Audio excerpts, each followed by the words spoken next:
October than എൻ്റെ background music കേട്ടാൽ നിങ്ങൾക്കറിയാം ഞാനിത് എങ്ങോട്ടേ നടന്നു പോകുന്നതെന്ന്.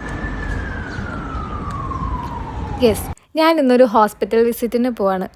ഞാൻ ഈ പറയാൻ പോകുന്ന കഥ ഏകദേശം ഒരു ഏപ്രിൽ മെയ് ജൂൺ ഈ സമയത്ത് നടന്നൊരു സംഭവമാണ്. 2 ദിവസം നീണ്ടു നിന്ന ഒരു തലവേദനയുടെ പുറകെ പോയതുകൊണ്ടാണ് ഞാൻ ഇന്ന് ലുബ്ലിയാനയിലെ മെഡിക്കൽ കോളേജിൽ വന്ന് നിൽക്കുന്നത്. കഥ പറയുവാണെങ്കിൽ കുറേ ഉണ്ട്, അതുകൊണ്ട് നമുക്ക് പിന്നെ പറയാം. ഞാനിപ്പോൾ ഇവിടെ ന്യൂക്ലിയർ സ്കാനിങ് ഡിപ്പാർട്ട്മെൻറ്റിലാണ് കേട്ടോ വന്നിരിക്കുന്നത്. എനിക്കിവിടെയാണ് ഇന്ന് അപ്പോയിൻമെൻറ്റ് കിട്ടിയത്. എൻ്റെ ലൈഫിൽ ഞാൻ ആദ്യമായിട്ടാണ് ഇങ്ങനൊരു സിറ്റുവേഷനിൽ ഒറ്റയ്ക്ക് വന്ന് നിൽക്കുന്നത് കേട്ടോ.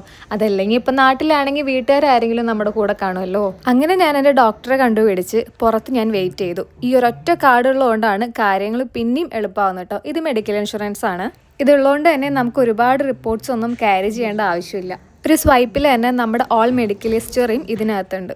നമ്മുടെ മെയിലിൽ ഇവർ ഓൾറെഡി നമ്മളോട് ഓർണമെൻറ്റ്സ് ഒക്കെ റിമൂവ് ചെയ്യാൻ പറഞ്ഞിട്ടുണ്ടായിരുന്നു. അതുകൊണ്ട് തന്നെ ഞാൻ അതൊക്കെ റിമൂവ് ചെയ്തിട്ട് വന്നത്.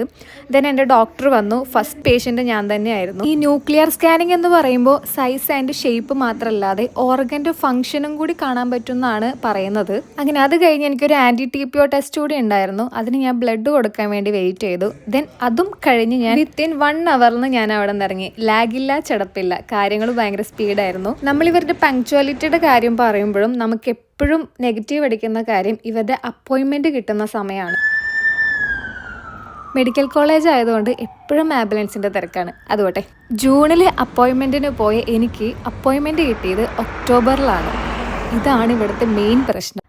ഡിസീസ് എന്താണെന്ന് ഫൈൻഡ് ചെയ്ത് വരുമ്പോഴത്തേക്കും ആ ഡിസീസ് കുറച്ചുകൂടി ഷാർപ്പാവും. അങ്ങനെ വീണ്ടും 14 ദിവസം കൂടി വെയിറ്റ് ചെയ്താൽ മാത്രമേ എനിക്ക് ആ റിപ്പോർട്ടുകൾ കയ്യിൽ കിട്ടുള്ളൂ. സ്ലൊവേനിയൻ റെയിൽവേ മൊത്തത്തിൽ എന്തൊക്കെയോ വലിയ മാറ്റങ്ങൾ വരാൻ പോകുന്നു എന്ന് തോന്നുന്നു. എന്നും അവിടെ റിനോവേഷൻ വർക്കാണ്. ചില സമയങ്ങളിൽ നമ്മൾ 1 മണിക്കൂർ വരെയൊക്കെ ഡിലേ ആണ് ഓരോ ട്രെയിനുകൾ. പിന്നെ സ്കാനിങ് കഴിഞ്ഞിട്ട് ഡോക്ടർ ആകെ കൂടി എന്നോട് പറഞ്ഞൊരു കാര്യം, you are A auto immune disease patient എന്നാണ്. അതിന് ഞാൻ കൊടുത്ത reply, well I know that എന്നാണ്. കാര്യങ്ങൾ ഓൾമോസ്റ്റ് എനിക്ക് പിടികിട്ടിയെങ്കിലും റിസൾട്ട് കൂടി വന്ന് കൺഫേം ആക്കിയിട്ട് പറയാം എന്ന് കരുതിയാണ് ഞാൻ ഡിസീസ് എന്താണെന്ന് പറയാത്തത്.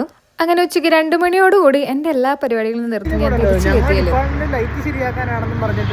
ഗോപിജിക്ക് ലീവ് കിട്ടാത്തതിൻ്റെ എക്സ്പ്ലനേഷനാണ് ആ തന്നുകൊണ്ടിരിക്കുന്നത്. അപ്പോൾ വീഡിയോ കണ്ടുകൊണ്ടിരിക്കുന്ന കുറച്ച് പേരെങ്കിലും വിചാരിക്കും, ഓ വീഡിയോ ചെയ്യാൻ ഒരു കണ്ടന്റ് കിട്ടി. സത്യമാണ്, എനിക്ക് വീഡിയോ ചെയ്യാൻ ഒരു കണ്ടന്റ് കൂടി കിട്ടി.